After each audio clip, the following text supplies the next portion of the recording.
پھر آپ نے دیکھا کہ سپریم لیڈر کے جب ان کو دفنایا جا رہا تھا، ان کی آخری رسومات ہو رہی تھیں، بغیر کسی پرووکیشن کے آپ نے دیکھا کہ ایران نے قطر کے اور سعودی عرب کے آئل ویسل پہ حملہ کیا. اس سے اوپینین ایران کے خلاف بھی ہوئی. آپ نہیں سمجھتے ہیں کہ بہت زیادہ سخت رویہ بھی ایران کا جو ان کے حق میں جا رہا تھا وہ ان سے دور ہوا ہے؟ ٹھیک ہے اس وقت پبلک اوپینین تو ان کے حق میں ہی ہے، لیکن لوگ کہہ رہے ہیں کہ جو ہر چیز کی ایک ٹائمنگ ہوتی ہے وہ ٹائمنگ میں ایران نے دیر کر دی. جی بالخصوص آپ دیکھیے جس جنازے کا آپ ریفرنس دے رہے ہیں اس کے بعد سے ایران کو جو ایک انٹرنلی بوسٹ ملا، ان کا جو مرال بوسٹنگ ہوئی اور خاص طور پہ ڈپلومیٹک ان کو ایک سپورٹ ملی اس جنازے کے اندر مختلف ملکوں کی شرکت کے حوالے سے، تو ایران تھوڑا سا اوور کانفیڈنس کا شکار ہوا ہے اور اس ضمن میں وہ ماہ حرمت کے حوالے سے اوور ابسیشن کا شکار دکھائی دیتا ہے. یہی وجہ ہے کہ انہوں نے ایک معمولی سی بھی وائلیشن جو ہے اس کو بجائے اس پروسیجر کے تحت حل کرنے کے جو 14 نکات ہے اس کے اندر طے کیا گیا تھا کہ ہاٹ لائن ٹائم ہے وہاں پہ کوئی شکایت کی جائے بتایا جائے، انہوں نے ڈائریکٹ ایکشن جو ہے اس میں بلیو کیا اور اس کے نتیجے میں چیزیں یقیناً پھر ایسے مفاد پر آ گئی. کیونکہ امریکہ اور ڈونلڈ ٹرمپ صاحب تو چاہتے ہیں کہ کوئی ایسی وائلیشن وہ کرے جس کو بہانہ بنا کے ایران پر دوبارہ سے جنگ جو ہے وہ انلیش کی جائے اور اس کو نقصان پہنچایا جائے. اب یہ وہ ایک میں سمجھتا ہوں بے صبری کا مظاہرہ جو کیا گیا ہے، کیونکہ ایران کو شاید اس بات کا خدشہ ہے کہ شاید امریکہ کا جو ریہارٹریک ہے، جو نریٹو ہے، خاص طور پہ جو ایکشنز ملٹری، اس کے نتیجے میں کہیں ان کا یہ جغرافیہ بالخصوص سے جو آپ نے حکومت سے متعلق جو ان کا ایج ہے ان سے چیک. لیکن منصور صاحب یہ تو امریکی اخبارات دیکھ لیں، لیٹسٹ جو پچھلے 2 دن کے اخبارات کی خبریں میں نے New York Time, Washington Post, Wall Street Journal کی دیکھی ہیں، BBC کی رپورٹ، گارڈین بھی یہی کہتا ہے کہ اب جنگ والی صورتحال تو شاید امریکہ کو وارہ ہی نہیں کھاتی، وہ اس قابل ہی نہیں ہے. ایک تو کہتے ہیں سٹاک پائل تیزی کے ساتھ ان کے ختم ہو رہے ہیں، دوسرا یہ ہے کہ اب جنگ اگر یہ رہتی ہے تو امریکن پبلک اوپینین اور خلاف ہوگی. آپ دیکھیں روزانہ ایک بیان دیتے ہیں کہ جس دن جنگ بند ہوگی تیل کی قیمت کم ہو جائے گی پریزیڈنٹ ٹرمپ. تو آپ کو نہیں لگتا کہ اس وقت صورتحال جتنی تیزی کے ساتھ بگڑی تھی بدلنے کی کوشش کی جا رہی ہے؟ محسن نقوی صاحب جس طریقے سے ابھی آپ دیکھیں دورہ کر کے آئے ہیں، فیلڈ مارشل صاحب کا کہا جا رہا ہے پیغام پہنچایا، اور یہی اب کہا جاتا ہے کہ فیلڈ مارشل صاحب تو کچھ لوگ تو کہتے ہیں روزانہ کی بنیاد پہ وہ اپنا ایرانی لیڈرشپ کے ساتھ بھی رابطے میں ہیں، پریزیڈنٹ ٹرمپ کے ساتھ بھی. آپ کو لگتا ہے کہ محسن نقوی صاحب کے بیان کے بعد، اس دورے کے بعد کچھ لگتا ہے کہ کوئی آپ کو نظر آتا ہے کہ سلور لائننگ یا موقف میں تھوڑی سی لچک ایران پیدا کرے گا، اور جو دعوت اسحاق ڈار صاحب نے دی ہے ان کو، بالی کالی باغ صاحب کو اور عراقی صاحب کو اسلام آباد آئیں، اس کے لیے کوئی راہ ہموار ہو سکتی ہے؟ دیکھیے اس وقت میں سمجھتا ہوں جو ایران کا موقف ہے اس میں نرمی آنا ایک ناگزیر بات ہے، اور خاص طور پہ یہ جو سچویشن آپ بتا رہے ہیں جس انداز سے ڈپلومیٹک چیزیں چل رہی ہیں اس کے نتیجے میں یقیناً ایران کو یہی بات سمجھانے کی کوشش کی جا رہی ہے کہ دیکھیے یہ جو ڈیفنس پیکٹ کیا گیا ہے یہ کسی کے خلاف نہیں ہے، نہ تو ایران کے خلاف ہے، کیونکہ اس وقت ویسٹ کے اور اسرائیل کے بعض حلقے اس سے سیکٹیرین رنگ دینے کی کوشش کر رہے ہیں کہ شاید یہ 3 سنی اسٹیٹس آپس میں مل گئی ہیں اور ایران کو بینگ ایک ڈفرنٹ سیکٹ کے فالوور ان کو کنٹین کرنے کی یا ان کو انسرکل کرنے کی کوشش کی جا رہی ہے. اس وقت ایران کو یہ بات بتائی جا رہی ہے کہ یہ معاہدہ جو ہے اگر آپ اس میں شریک ہوتے ہیں تو آپ ہی کا وہ موقف ری انفورس ہوتا ہے کہ جس کے نتیجے میں آپ بڑی پرانی خواہش رکھتے ہیں کہ امریکہ اس خطے سے چلا جائے اور اپنا بوریا بستر گول کر لے، تو وہ راتوں رات تو ممکن نہیں ہوگا، لیکن بہت ساری چیزیں، بہت سارے ایسا مینجمنٹ کیا جا سکتا ہے کہ جس کے نتیجے میں ریجن کا جو سیکورٹی پیراڈائم ہے وہ کسی نہ کسی طریقے سے شفٹ ہونا شروع ہو، اس پہ دیگر ممالک میں اگر شریک ہو جاتے ہیں تو ایسے میں امریکہ کے پاس یا خاص طور پہ ان ملکوں کے پاس کوئی ایسا جواز نہیں رہ جاتا کہ وہ اتنی بڑی اسپینڈنگ جو ہے ایک ایسی صورت میں کر رہے ہوں کہ جس کا انہیں ان کا لانگ رن جو ہے کوئی فائدہ بھی نہیں ہے، وہ ایک لائبلٹی کے طور پر امریکہ یقیناً. اچھا جعفر صاحب یہ بھی منصور صاحب ایک بات کی جاتی ہے، ٹھیک کہہ رہے ہیں آپ، یہ بھی بات کی جاتی ہے کہ اصل بینیفیشریز جنگ کے جو ہے نا وہ چائنا اور رشیا ہیں. اب یہ کہتے ہیں کہ یہ سلسلہ نیو ورلڈ آرڈر کا جو کہا جاتا ہے کہ 2023 میں جب پریزیڈنٹ جی شی پن نے جو دورہ کیا تھا ماسکو کا اور پریزیڈنٹ پوٹن سے بات ہوئی تھی، یہ کہتے ہیں وہاں سے سلسلہ شروع ہوا تھا. 2023 میں آپ نے دیکھا روڈ اینڈ بیلٹ انیشیٹو جو $3 ٹریلین کا پروجیکٹ ہے شروع کیا گیا تھا. اب یہ کہا جا رہا ہے کہ جی گلوبل نارتھ جو ہے نا وہ ڈکلائن کر رہا ہے، گلوبل ساؤتھ وہ جو ہے نا ابھر رہا ہے. آپ کو لگتا ہے کہ نیو ورلڈ آرڈر میں واقعی اب چائنا اور اس کے بعد ماسکو اور باقی ممالک بھی سامنے آئیں گے، اور جس طریقے سے یو این کی ایک سیڈ ڈیمائز بظاہر ہو رہا لگ رہا ہے، نیٹو کرمبل کر رہا ہے، امریکہ وہ اب صرف اپنے ویسٹرن ایم سی ایف کی طرف جا رہا ہے، اب تو کہہ رہے ہیں یہ کیوبا میں رجیم چینج کی باتیں وہ کر رہے ہیں، تو آپ کو لگتا ہے کہ یہ اب واقعی گلوبل ساؤتھ ابھر رہا ہے اور اس کے بینیفیشری اور چائنا اور رشیا ہیں؟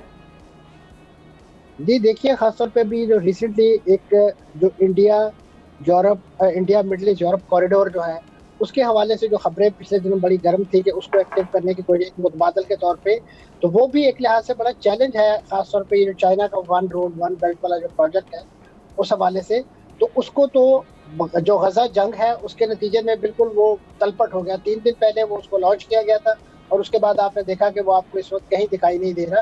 ایران کی جو انیشیٹو اس وقت جاری ہیں وہ اس نوعیت کے پروجیکٹس کو دوبارہ ریوائول کا موقع دے رہے ہیں کہ آبنائے ہرمز اگر بند ہوتی ہے تو یہ متبادل روٹس اس وقت ایک سعودی عرب کے اندر وہ جو ایسٹ ویسٹ پائپ لائن ہے اس کو ریوائیو کرنے کی باتیں ہو رہی ہیں، فجیرہ پورٹ کو ریوائیو کرنے کی۔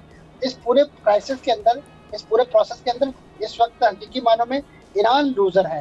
یقیناً اس وقت ایران جن ملکوں سے چائنا جن ملکوں سے تیل لیتا ہے اس میں سب سے بڑا خود ایران ہے، اور اس وقت جو بندش کر رکھی ہے، بلاکر لگا رکھا ہے امریکہ نے، اس کے نتیجے میں ایران اپنا تیل جی منصور صاحب، یہ میرا خیال ہے یہ بہت ہی اہم نقطہ آپ نے بتایا ہے کہ معاملہ جو آبنائے ہرمز پہ رکا ہوا ہے۔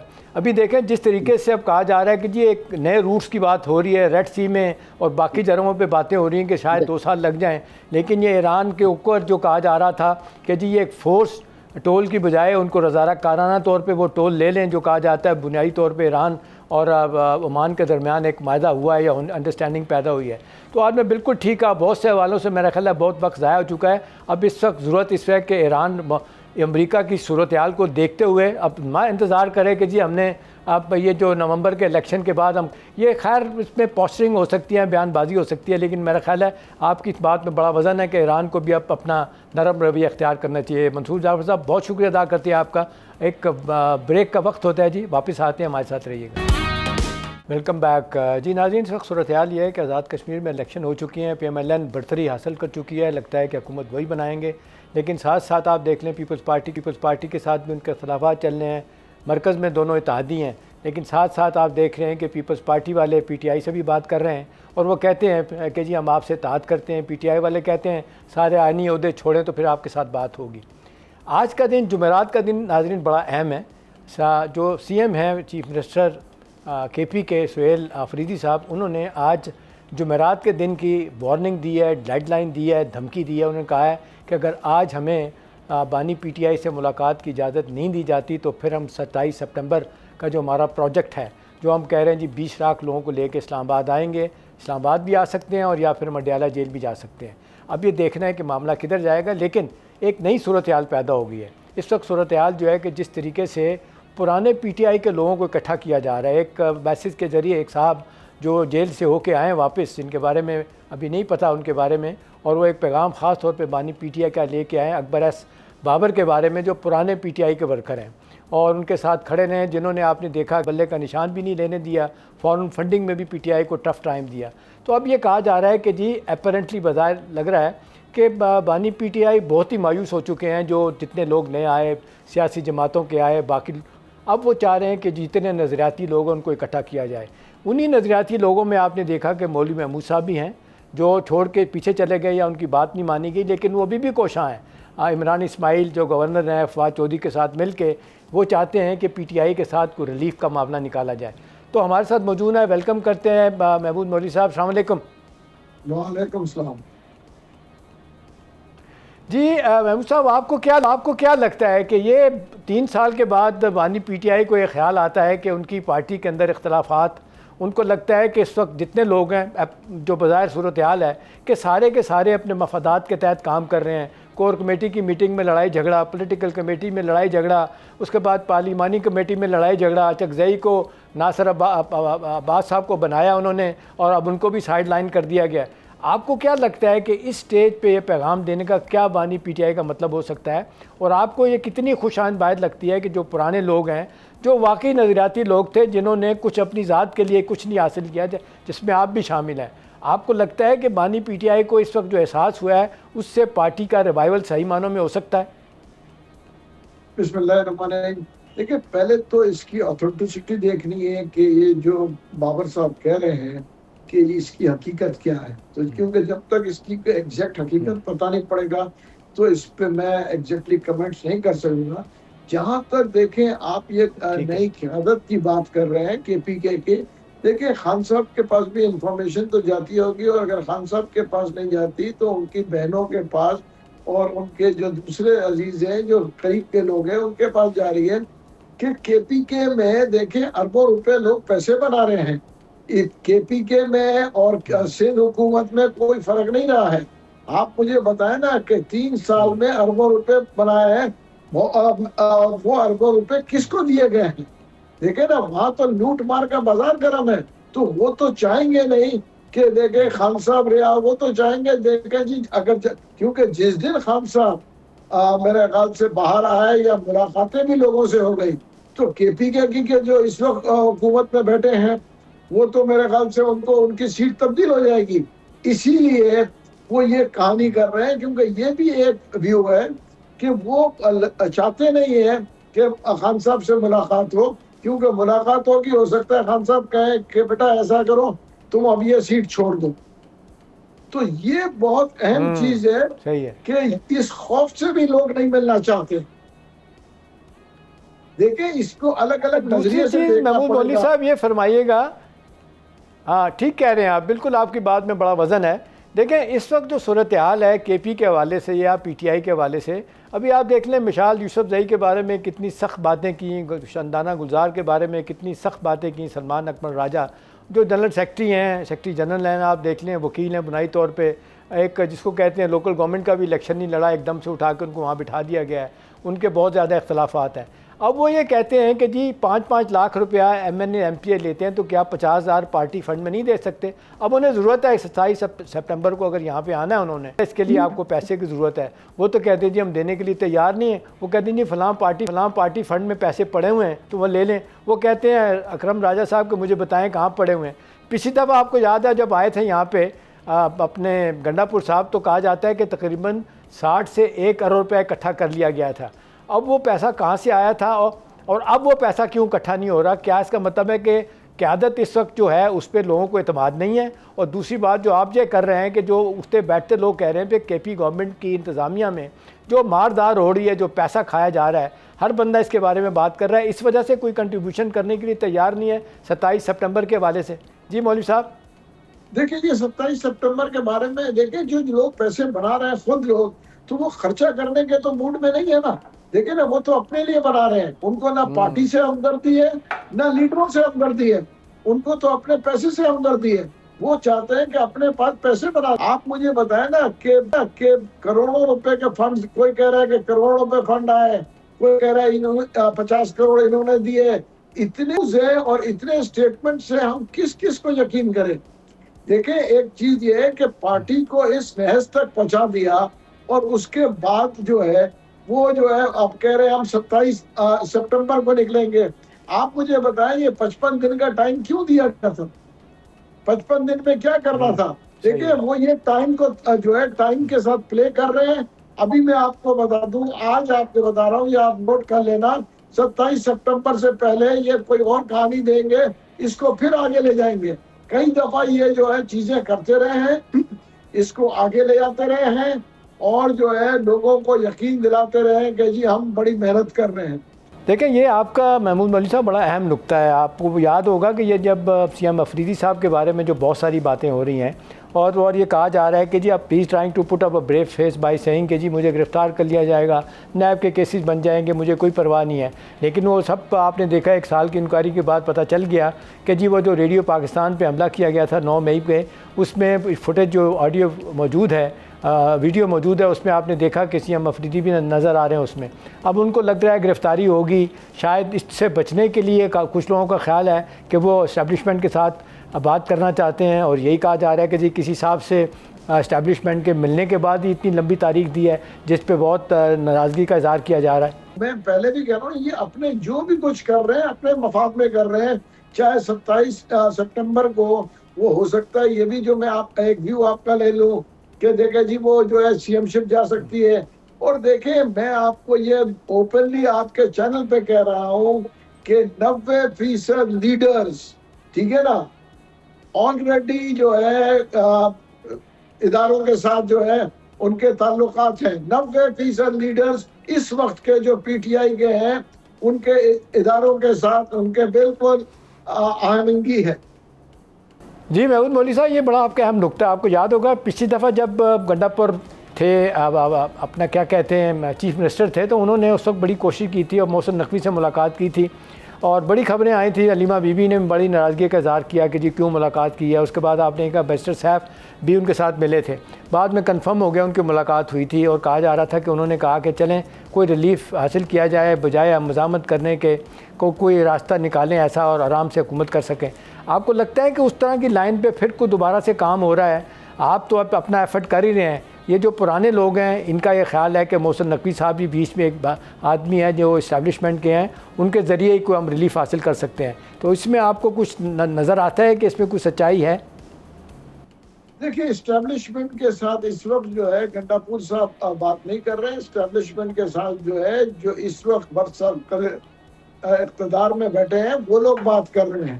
ٹھیک ہے نا میں نام نہیں لینا چاہتا ہوں میرے پاس بھی پوری انفارمیشن ہے. جو اس وقت برسر اقتدار پی ٹی آئی میں بیٹھے ہیں وہ باتیں کر رہے ہیں. ٹھیک ہے نا یہ صرف اور صرف ورکرز کو انہوں نے جو ہے لال بتی کے پیچھے لگایا ہوا ہے. ٹھیک ہے نا ان میں سے 90% لوگ جو ہیں آلریڈی جو ہے کانٹیکٹس میں ہیں اور اپنے اپنے کام کر رہے ہیں. آخری چیز ایک مولوی صاحب بتا دیجیے گا کہ یہ اتنی بد اعتمادی جو پارٹی کی لیڈرشپ پہ اس وقت ہے بہنوں کو بھی اور بانی پی ٹی آئی کو بھی اور کوئی راستہ ان کو نظر نہیں آ رہا اور آپ کی بات میں بڑا وزن ہے کہ مفاہمت کی بات کرنی چاہیے مزاحمت سے ہمیشہ نقصان ہی ہوا ہے. آپ کو لگتا ہے کہ پارٹی کے اندر کچھ ایسے لوگ ہیں جو چاہتے ہیں مفاہمت ہو لیکن ان کی بات نہیں سنی جاتی؟ دیکھیں میں کہوں گا کہ میری کئی لوگوں سے بات ہوئی ہے اور وہ کہہ رہے ہیں کہ ہمیں مفاہمت کرنا چاہیے. میں یہ بھی کہوں گا کہ میں کہوں گا 70-80% لوگ مفاہمت کی بات کرتے مگر جو ٹولہ برسر اقتدار ہے جن کے مفادات لگے ہوئے ہیں وہ مفاہمت کے نزدیک نہیں آنے دیں گے. وہ چاہتے ہیں کہ مزاحمت کا جو چورن بیچتے رہیں تاکہ وہ حکومت کرتے رہیں اور پیسے بنتے رہیں. کیا کے پی کے میں لوگوں کو نہیں پتا کہ وہاں پہ جو کرپشن کا کیا بازار گرم ہے؟ کیا اگر میں غلط کہہ رہا ہوں کہ وہ ورکر سے پوچھ لیں کے پی کے لوگوں سے پوچھ لیں کہ کے پی کے میں رشوت کا بازار گرم ہے یا نہیں ہے. بالکل صحیح ہے. اور اس سے زیادہ پریشان کن بات یہ ہے محمود مولوی صاحب کے جو الزامات لگتے رہے ہیں کہ جو کے پی میں دہشت گردی ہے انڈائریکٹلی اس کو ان کی حمایت حاصل نہیں ہے. ابھی آپ دیکھ رہے ہیں کہ یہ جنازوں میں جانا شروع کیا ہے شہداء کے انہوں نے سہیل آفریدی صاحب نے ورنہ تو یہ کہتے تھے نہیں جی یہ تو جنگی ہماری نہیں ہے. تو ان کو بھی کوئی خدا کا خوف ہونا چاہیے کہ آپ کے لوگ شہید ہوتے ہیں پولیس والے مارے جاتے ہیں فوجی مارے جاتے ہیں آپ ان کے جنازوں میں نہیں جاتے ان کے موقف افغانیوں کے اور دہشت گردوں کے موقف کو آپ سپورٹ کرتے ہیں. میرا خیال ہے بہت اچھی باتیں کی ہیں محمود مولوی صاحب آپ ہمارے ساتھ رہے بہت شکریہ. اس وقت کا وقت ہوتا ہے جی چھوڑا واپس آتے ہیں ہمارے ساتھ رہیے. Welcome back. پاکستان کے بارے میں کہا جاتا ہے اٹس ہیپننگ کنٹری. روزانہ کی بنیاد پہ ایک خبر آتی ہے پھر اس کے بعد دوسری بڑی خبر آتی ہے تو لگتا ہے کہ پہلی خبر میں جان نہیں رہی. لیکن آج کل سب سے زیادہ پریشان کن باتیں کراچی کے حوالے سے آتی ہیں کہ جس طریقے سے قتل و غارت بچیوں کے ساتھ زیادتی. ابھی دیکھیں کتنا بڑا واقعہ ہوا ہے میر رضا علی قتل کیس. اور کل ہی ایک میں خبر دیکھ رہا تھا جس میں یہ بتایا گیا کہ جی ایک نوجوان بچی کو 3 حصوں میں قتل کیا گیا. اس کے بارے میں بھی کچھ نہیں پتہ. اب سوال یہی ہے کہ اب پاکستان میں شاید پہلا ملک ہے دنیا میں جس کے بارے میں کہا جاتا ہے کہ یہاں جب بھی کوئی قتل ہوتا ہے تو پولیس اور انتظامیہ کوشش یہ کرتی ہے بجائے اس کے کہ ثابت کرنے کے کہ قاتلوں کو ڈھونڈا جائے کہا جاتا ہے کہ اس نے خودکشی کی ہے. بالکل یہی سب کچھ ہوا میر رضا علی کے ساتھ بھی. اب یہ کتنا بڑا ظلم ہوا ہے الفاظ نہیں ہے بات کرنے کے لیے. ماں باپ کے لیے پورے پاکستان کے لیے کتنے دکھ کی بات ہے کہ کتنی اذیت ناک موت دی گئی تیزاب سے نہلایا گیا. اس سے پہلے کہا جاتا ہے کون سے انجیکشن لگائے گئے. پولیس ایک ہی بات کہ جی سامنے سے نہیں گولی لگی پیچھے سے گولی لگی کوئی نہ کوئی بہانہ بنایا گیا. اس وقت صورتحال کیا ہے والدین بہن ہیں ان پہ بات کریں گے. ہمارے ساتھ موجود ہیں امیر حسین علی جو والد ہیں میر رضا علی کے. جی میر صاحب السلام علیکم. وعلیکم السلام. جی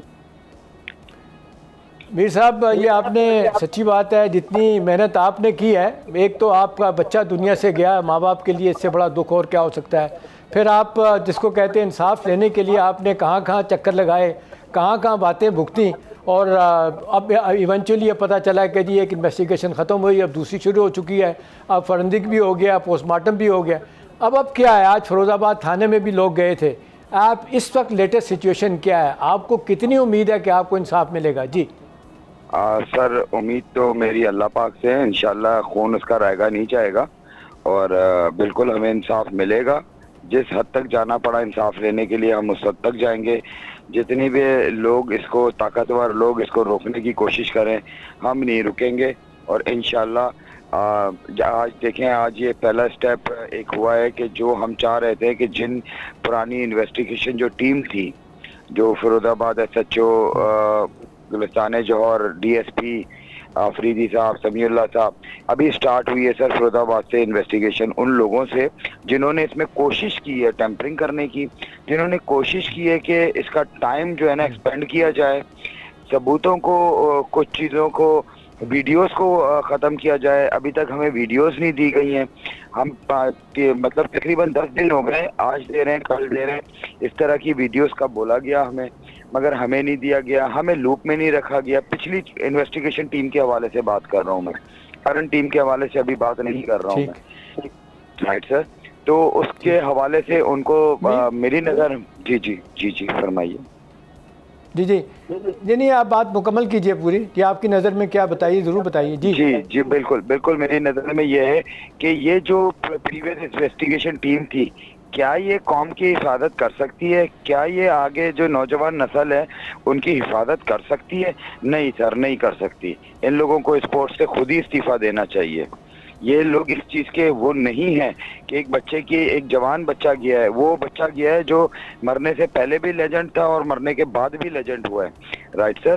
وہ جو پڑھا لکھا بچہ، آپ نے ان لوگوں، اس بچے کو، جو ترقی یافتہ بچہ، جو ترقی کرنے کی پہ تھا، جو ہارڈ ورکنگ بچہ، لولی پرسنالٹی، یہ نہیں کہ میرا بیٹا ہے، بات یہ ہے کہ یہ آپ کو آج ہر جگہ پتہ لگ رہا ہوگا، جہاں سوشل میڈیا پہ اس کے انٹرویوز چل رہے ہیں، وہ مارننگ شوز میں آتا تھا، وہ کراچی کے اکنامی کے لیے حوالے سے بات کرتا تھا، وہ باہر جانے سے اس کو اعتراض تھا، وہ بولتا تھا نہیں بابا میں پاکستان میں سب کچھ۔ یہ ہمیں تو کس چیز کا ہے سر کہ ہم نے اپنے بچے کو نا پڑھا لکھا دیا، ہم نے اپنے بچے کو نا نیگیٹیوٹی نہیں سکھائی تھی، پازیٹیوٹی سکھائی تھی، ہم نے اپنے بچے کو لڑنا نہیں، ہم نے کام سے محنت کرنا سکھایا تھا۔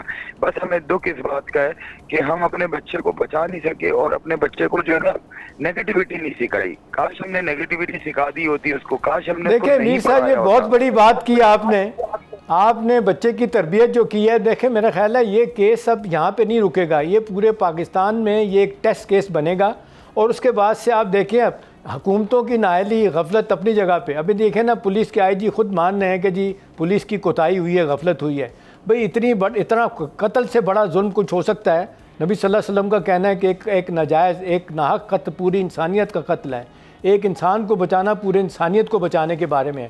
لیکن کراچی میں تو لگتا ہے کہ وہ ہندوستان کے بارے میں کہتے ہیں، انڈیا کے بارے میں، دہلی میں کہ rape of the capital, Delhi is the new rape of the capital. یہ تو میرا خیال ہے کرائم کا کیپٹل بن گیا کراچی۔ میرا سوال میر صاحب آپ سے یہ ہے، جس طریقے سے شروع میں آپ نے عدم اعتماد کا اظہار کیا، اس کے بعد پھر بہت کچھ ہوا، میڈیا نے اٹھایا، سوشل میڈیا نے اٹھایا، اس وقت صورتحال یہ ہے کہ جتنے ہم دیکھتے ہیں بیک فٹ پہ ہے سندھ حکومت بھی، ادارے بھی، پولیس بھی۔ آپ کو لگتا ہے کہ صحیح لائنوں پہ انویسٹیگیشن ہو رہی ہے، پروسیکیوشن اپنا کیس اس بارے میں کوئی بنا پائے گی، یا آپ کو لگتا ہے کچھ لوگ کہہ رہے ہیں کہ جی ملزم تو شاید بھگا دیے گئے ہیں؟ یہ بھی کہا جا رہا ہے کہ یہ وہ گینگ ہے کہ جس سے لوگ سارے ڈرتے ہیں، پولیس والے بھی ڈرتے ہیں، تھوڑے دنوں کی بات ہوگی اس کے بعد معاملہ ختم ہو جائے گا۔ آپ کو لگتا ہے خدا نہ خواستہ ایسی چیز ہے؟ سر مجھے تو نظر یہی آ رہا ہے سر، مجھے تو افسوس اس چیز کا ہے کہ یہ اتنے بڑے بڑے ذمہ دار پولیس والے کس طرح کی انہوں نے غفلت کی، کس طرح کا انہوں نے انویسٹیگیشن کی، اور یا تو انہوں نے ٹائم کنزیوم کیا، ڈیز کنزیوم کیے، اور اس کو بھگانے میں انہوں نے اس چیز کو ختم کرنے میں اور ثبوت ختم کرنے میں، ٹیمپرنگ کرنے میں، اور ان لوگوں کو اسپیس دینے کے لیے ہمارے ساتھ اس طرح کا کیا انہوں نے ہمارے سر مجھے تو افسوس اس چیز کا، کس چیز کا، کیا ان لوگوں کی اولاد نہیں ہے سر؟ ان لوگوں کی پاس میرا تو اکلوتا بیٹا تھا، وہ تو چلا گیا سر. اب میں آگے کسی اور بچے کے ساتھ یہ ظلم ہونے نہیں دوں گا، کسی صورت میں نہیں ہونے دوں گا. جو انہوں نے میرے بچے کے ساتھ ظلم کیا، میرے بچے کی لاش پہ کھیلنے کی کوشش کی، حکومت سندھ کو بھی یہ سوچنا چاہیے کہ انہوں نے ان کا کس طرح سے پولیس کو بھی انہوں نے ڈیفینڈ کیا. میں آپ کے توسط سے بھی میڈیا کا بہت شکریہ ادا کروں گا جو ہماری بات کو پہلے دن سے لے کے چلتے رہے. ہم پہلے دن سے بتا رہے ہیں کہ بچے کو اس کو ٹارچر کیا گیا، اس کا بروٹل مرڈر ہے، مگر کوئی ماننے کے لیے تیار نہیں تھا. اور پولیس انویسٹیگیشن جو اچھا میر صاحب، یہ جو آپ نے بات کی ہے، آپ یہ جو بات کر رہے ہیں کہ کیا ان لوگوں کی اپنی اولادیں نہیں ہیں، دیکھیں تجربات کچھ بتاتے ہیں کہ پولیس میں، مجھے اچھی طرح یاد ہے 80s میں پنڈی میں بہت زیادہ ہیروئن ایڈکٹ ہو چکے تھے. اس میں ایک ایس ایس پی تھے یا ڈی ایس پی تھے. اب اس سے پہلے کوئی پولیس والا جو ہے نا اس میں دلچسپی نہیں لیتا تھا کہ یہ تیزی کے ساتھ پنڈی شہر جو ہے نا یہ منشیات کے لوگ نوجوان عادی بنتے چلے جا رہے ہیں. تو ایک ڈی ایس پی یا ایس پی تھے کوئی، ان کے صاحبزادے خود جو ہے نا وہ اس ڈگر پہ چل پڑے. اس کے بعد وہ کہتے ہیں کہ وہ ڈی ایس پی صاحب، ایس پی صاحب کو پہلی دفعہ ہوش آیا جب اپنا بچہ دیکھا کہ بھئی یہ تو کسی قابل نہیں رہا، اور پھر ڈاکٹر نے بتایا کہ یہ تو مر جائے گا.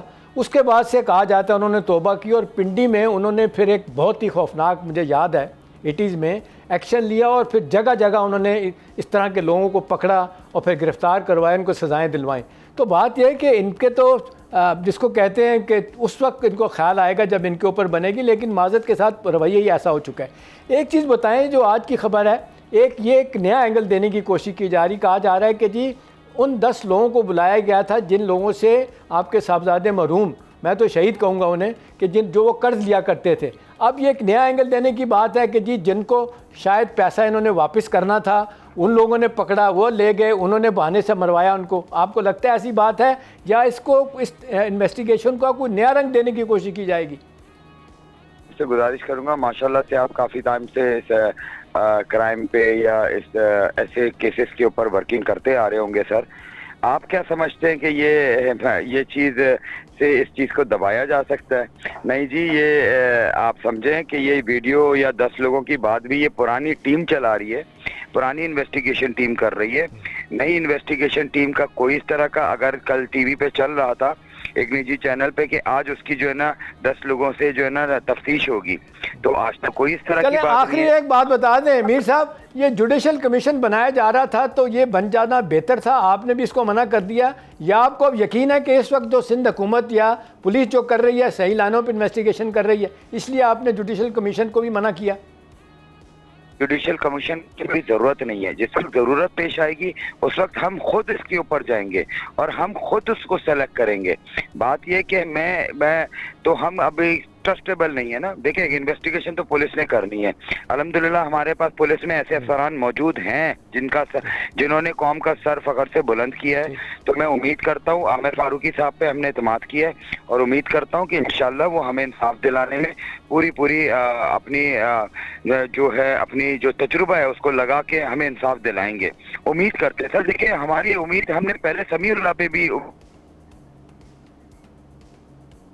ہمیں ان کو ثابت کرنے کے لیے قبر خشائی کرنی پڑی. وہ اگر انویسٹیگیشن پراپر کر لیتے یا پراپر ہمارے ساتھ رابطہ رکھتے تو، مگر اس ٹیم سے یہ محسوس ہوا ہمیں کہ انہوں نے ٹیمپرنگ کی، انہوں نے جو قاتل تھے میر صاحب ایک اچھی بات ہے، دیکھیں اچھی بات یہ ہے میر صاحب کہ اس وقت سوشل میڈیا کا پوری حکومت پہ اور پوری انتظامیہ پہ، پولیس پہ جو دباؤ ہے، اس سے لگتا ہے کہ اب کسی کو جنہوں نے یہ قتل کیا ہے، اندوناک جو ظلم زیادتی کی ہے، شاید بڑا کم پاکستان میں دیکھنے میں آتا ہے. ہوتا تو سب کچھ ہے، لیکن اب دیکھنا یہی ہے کہ کیا پولیس تھوڑے عرصے کے بعد، جس طرح پاکستان کے بارے میں کہا جاتا ہے کہ جی لوگ بھول جاتے ہیں، پھر وہی معاملہ شروع ہو جائے گا.